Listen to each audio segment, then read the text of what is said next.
नथुनिए कौने काम घर में सैया नहीं है। ई नथुनिए कौने काम घर में सैया नहीं है।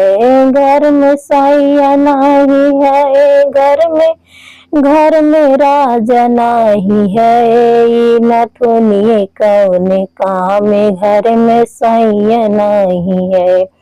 सांझ सुबेरे दिन दोपहरे भरल गए जब पनिया, सांझ सवेरे दिन दोपहरिया भरल गए जब पनिया। हंस के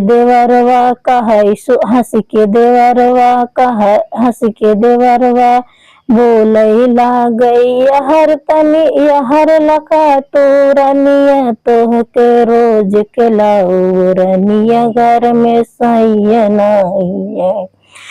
हंस के तोहके रोज खिलाऊ रनिया घर में सैया नहीं है। ई नथुनिए कौने काम घर में सैया नहीं है।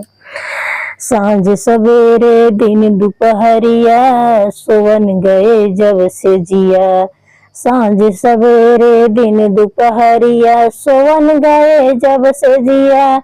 हंस के देवरवा कहाई रनिए, हंस के देवरवा सुना हमारे बतिया, तानी लाखा हमारी ओरिया गोदिया तू खेलाऊ रनिया तो घर में सैया नहीं है।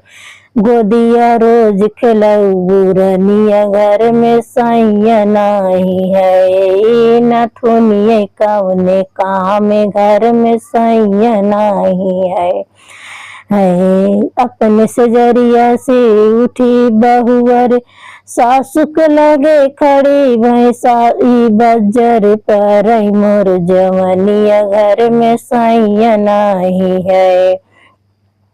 इतनी बचन जब सासू सुनी बेटा लिहिन बुलाई बेटा